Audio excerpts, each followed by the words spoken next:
Hello and welcome to Take This TV, the television book club podcast where each week we talk about an episode or two of our favorite shows with our friends in the fandom.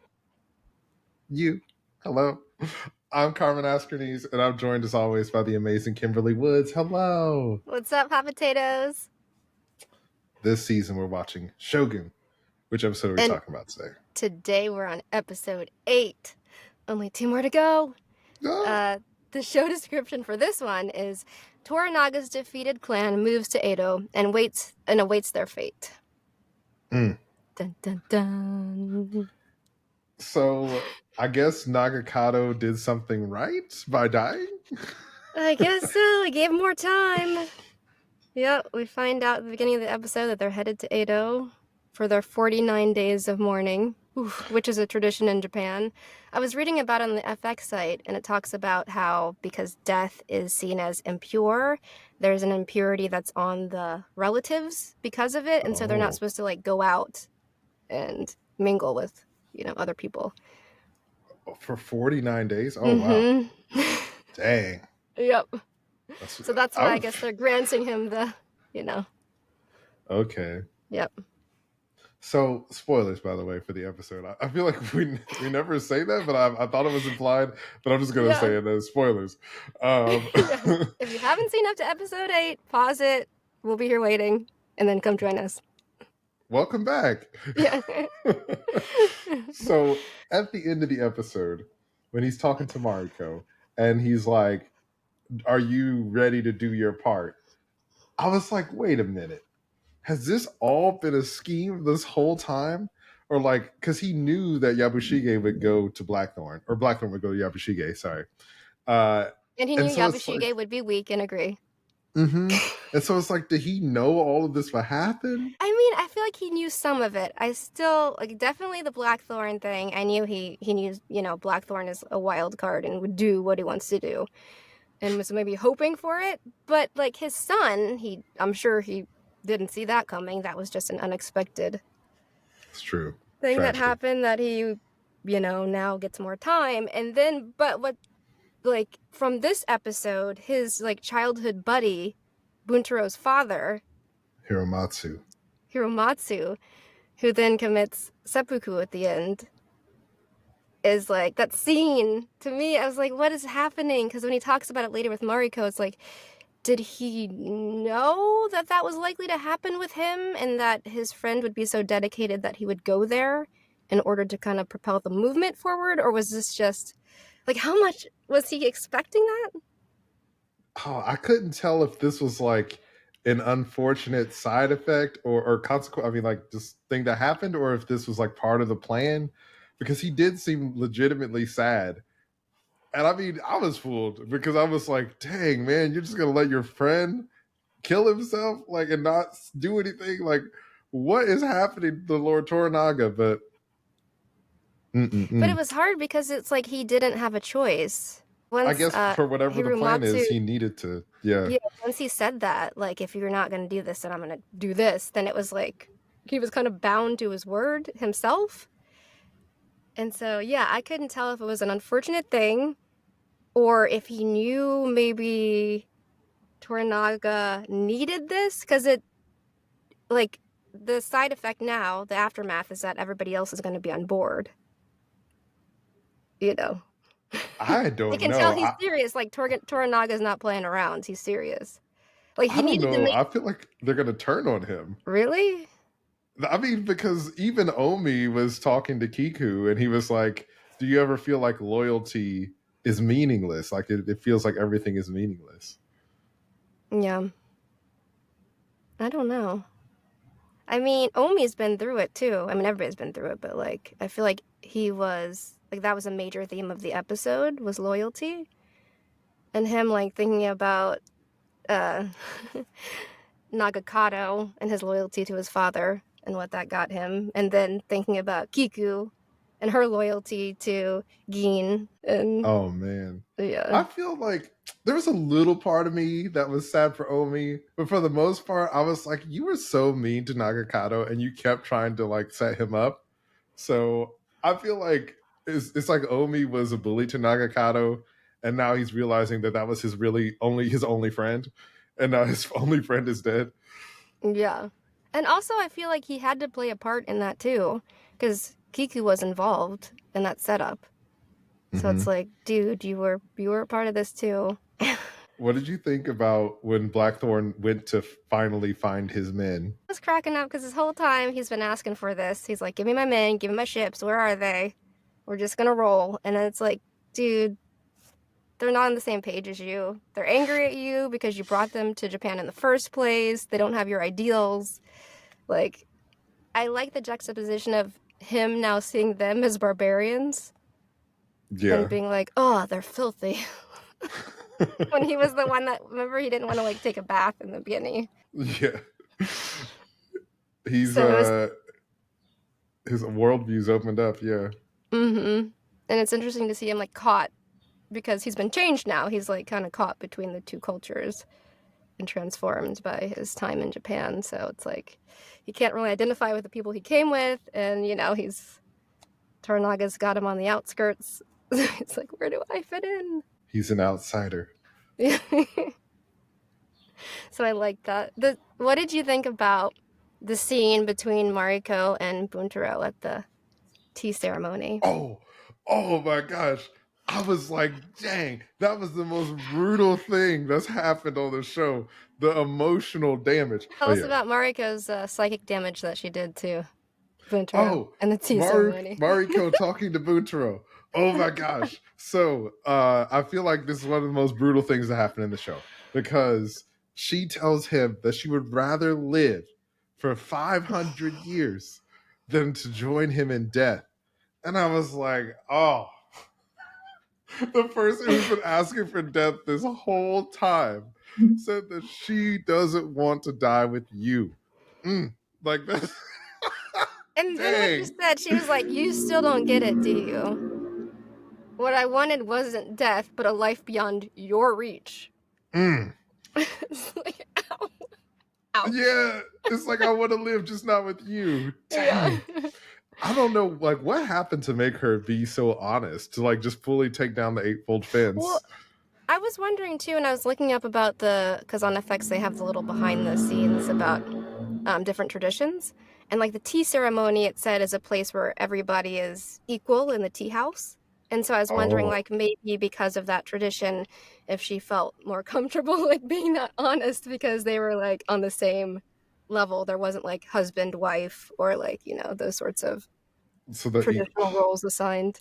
Because yeah, the veil came down and she was just like, she gave it to him straight. I feel like that's more brutal, because then it's like they're just gonna go back to pretending when they leave, and secretly he knows that Mariko hates him. Like, oh man, are they gonna sleep in the same, you know, house? Or I don't know. It seemed like she ended things. I don't really know how they go back from that. That felt like a breakup. Yeah. I feel like I got broke up with. I wasn't even in it, but but also, like, how selfish of him. He's just scared of going to Osaka and dying. He, you know, before he asked her this, was like basically asking if she was still under Anjin's spell. And it was like, well, since I can't have you, no one can have you. How about you just, you know, commit suicide with me and we'll die together. Yeah. Yeah. I mean, she didn't deny being under Blackthorn's spell, or being in love with Blackthorn, essentially. But like, I feel like Buntaro sucks, right? Objectively. But like in this episode, his wife, like, between the leg dunks on him, and then his dad commits seppuku. And I assume this is all like the same day, or maybe a few days apart. So he's having a rough week. So I feel a little bad for him. And then the thing his dad says to him, like, I was trying to figure out how he meant it, because basically Buntaro's like, I'm gonna commit seppuku too. And his father's like, no, you will now know what it means to, you know, live being denied, basically. And I was like, is this a reference to him denying Mariko all these years? Or is this just like a neutral statement? You know, like, as in like, you're just, you know what I'm saying? Like, no, you cannot. Or no, you will now know what it's like to, like, you know, I do what never you've done thought to of. your wife. But I don't know which one it is. Oh dang! I mean, I kind of hope that he was referencing what happened to Mariko, Yeah. but I guess we'll never know. Yeah. But I still, it just drives me crazy because I don't, like, that scene was so emotional and Toranaga tearing up while, like, talking to his friend who's, you know, like, them kind of like, no, I'm not moving. I'm not, you know, like, I'm not going back on my word. And leading up to that, to the seppuku, which I guess in this, like, apparently this sort of seppuku is called kanchi. It's the type Oh, of seppuku that's done in protest to something. oh wow! So, yeah. I don't know. Is it part of the plan or is it just an unfortunate circumstance that then later Toranaga applies meaning to? Because he kind of thanks him too and says, like, you've bought me time as well. I feel like that was him just trying to justify what happened because it felt like, I mean, first of all, the acting in that scene, everybody did such an incredible job. You can see everybody in the room just suffering. Even the characters that we don't really have names and don't really see that much. It's like everybody is just kind of trapped in these like societal, um, you know, roles that they can't really break out of, and that's just how their society functions, and everybody's just suffering. And it's so emotional. Everybody did such a great job. It's such a powerful scene. One of the best scenes of the whole show for It was sure. so good. It was so I good. And the fact that, like, Hiramatsu speaks up, because there's a couple people that speak up in protest, and then Hiramatsu tries to speak up over them. It's like, no, look, this is between me and, you know, Toranaga, and kind of takes control of the situation. That's also why I don't know, like, is he helping in a way inadvertently? I don't know, Carmen. I want to know the answers. I want to know how much Toranaga knows about these chess pieces. I don't know. I love that we're always spectators. Like all of the characters, we see some of them in their private moments, but they all have information that we don't have. And I think that always keeps each scene really fresh because it's like, what's gonna happen? Who's like trying to move against who? Like, what are everybody's intentions? I don't know. Yeah. Is Toranaga faking being sick? Like, or is he Yeah. actually sick? I don't know. And then this whole scene too, it's just like, is this just, at first I was like, is this one big test where he's just testing everybody's loyalty by having them sign this thing? That's what I thought. Yeah. Or is it just a big ploy because he needs to make everybody think that he is, like, he's sick, he's weak, you know, that he's gonna surrender. Yeah. It does seem like a big ploy. I don't know. And also, most of the time he's coughing, but most of this episode we see him around other people while he's coughing. And Mm-hmm. then at the end, when he's alone, like talking over his son's, you know, funeral site, he doesn't cough as much, I noticed. So it's like, is he putting on a show? Yeah. And Does he he might cough be when he talks sick, to but Mariko? when they're doing the poems back and forth, Yeah, the poetry, I don't remember. not as much, I don't think. Okay, interesting. That was a really cool moment too. Yeah, I love their relationship. Me too. I thought it was interesting that some of, like, Toranaga's theme of his poems was permanence, and Mariko's was impermanence. It was just interesting. Yeah, I definitely think that we've kind of seen their roles shift a little bit too, where at least from the outside looking in, Toranaga has kind of like given up on life, but Mariko seems emboldened to like try to find a way to live now. And I think Yeah. that's really interesting. Oh I my was gosh. cracking up when Blackthorn went to Yabashige, and there was that moment when Mariko was translating and Blackthorn was complimenting Yabashige about, you know, him, you know, taking fate by the hands and not giving up at the rock. You know, he saw that moment where he was like, you know, took his fate by his hands and was thinking, you know, I don't know. And then Yabushige was like really flattered, and then he looked over at his nephew and saw his expression. Oh no, I can't accept this. I would never betray our Lord. And later, when they're on the ship, he was like, "What you said, you know, it really meant a lot to me." Yeah, Yamashige is a goober. I love him. Yeah. The casting all around is just really great. Mm-hmm. I definitely think that if Omi wasn't there, Yabushige would have accepted Blackthorn's offer on the spot. I agree. This episode definitely had a different pace, I feel like, than what we've seen. It was a lot more somber. Mm-hmm. I think, because of the grief of everybody. Just Yeah. yeah. There was that great moment also during the translation with Yabushige when Blackthorn says that loyalty turns into insanity when the order is suicide, and Mariko asks him like, "Is that for Yabushige or is that for me?" And I was like, Mari Thorn is still alive in there somewhere. Yeah. Oh man. That was so good. I'm excited to see their ship sail off. Blackthorn and Yabushige and Mariko. I'm curious what's going to happen because, like, Mariko comes aboard the ship and says that she has orders to escort them from Lord Toranaga. Because we know that when she spoke to Toranaga that he expected this to happen, but it's like I wonder if like Toranaga has some like secret weapon or army or something that he wants them to go pick up and bring back. So I don't know what's going to happen. Well, Yabushige was supposed to also like go over to Osaka and deliver all the guns and cannon, surrender them. So we now see that that's not going to happen. Yeah. Oh, So and I'm there's hoping they're also just going to take the cannons and fight. I hope so too. I hope they don't give up. Well, I mean, I feel like Crimson Blackthorn, Sky. Crimson Sky. We have that scene with Lady Ochiba and Ishido where he's like, we should join in an alliance, and we get the flashback of Lady Ochiba during the play when she's talking to one of the other Dayun. wives. I think it's the widow, Taiko's widow. Dayun. Yes. Yeah. And she says that Ishido comes from nothing and is nothing, and that Lady Ochiba is choosing the wrong ally.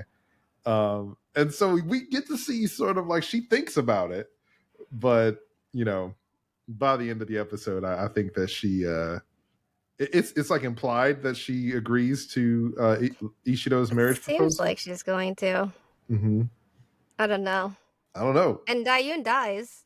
Oh yeah, she Yeah, on has a her stroke. deathbed, she's kind of like pleading with her to stop this nonsense with Ishido. So That scene was wild because Lady Ochiba is like, "Oh, let me give you some medicine for the pain," and then after she dies, Lady Ochiba is just kind of like really like stoic again, and I was like, "Oh, she's a sociopath!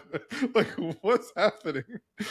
Like, she's just like putting on these emotions, these waterworks, like whenever she needs yeah, to. So yeah, it's so weird. And Dayun says to her like, "I made you." Like she has this like, basically like, "You're my daughter, whom I've made and raised," sort of relationship, which is interesting. And our son. It almost is like if she didn't push as hard, would Ochiba maybe not have gone? Because it seems like every time she tries to give her advice to to go to Toranaga, she doesn't listen. She does the opposite. Yeah. She's like, "No, mom." I hate you, mom. Yeah. So we I don't also know. we also get an interesting perspective from Mariko on Ochiba because Alvito or Martin comes to Edo to talk to Toranaga. Oh gosh, yeah. He's like Lady Maria. I was like, oh, Yeah, he's back. gross. And he's basically saying that, Ochiba's behind everything. And Toranaga asks Mariko, like, why is she behaving this way? And Mariko thinks Ochiba is behaving this way because of fear. Not so much a hatred of Toranaga, but fear. Maybe Yeah. fear for her son. Maybe. I mean, it's a dangerous world as we've seen over the course of these last episodes. So, I mean, does that mean that Lady Oshiba can be redeemed or can join Lord Toranaga's side? I don't know. I I hope truly don't know so. what's going to happen. But I really don't. Yeah, I really don't know what's gonna happen. I'm wondering, I mean, I do think that maybe people will be on board seeing how serious Toranaga is. They I gotta be don't know. committed to his plot. Well, it feels like nobody knows about it except for Mariko. Yeah, but I mean, the funny thing is they're like, come on, this is just a ploy, isn't it? And he's like, no. But they don't sign the thing. They're like, come on. Come on, man. You just joking around. Don't make us sign it. Yeah, so I don't know. But they gotta put their trust in it. Well, there is that great line from Hiramatsu where he says, Osaka's not our enemy, Ishido is. And I feel like that's some good perspective of like, because Toranaga is like, we shouldn't fight because then we'll essentially bring ruin to everyone and everything if we start this war. But Hiramatsu's letting him know that like only Ishido has to die. Like he's the one who's our enemy. So I don't know. I'm curious to see what happens next. I mean, I definitely saw the title of the next episode and it makes me have some theories, but we'll see. But I love this show though. Yeah. We'll see. We got 2 episodes left. But something dramatic. Something dramatic's coming for us. What is it? Thanks so much for joining us, everybody. You can listen to us on Apple Podcasts, Spotify, or wherever you get your podcasts. Don't forget to leave us a review, write us a comment, and you can follow us on Instagram or TikTok at TakeThisTV. And remember, it's dangerous to watch TV alone.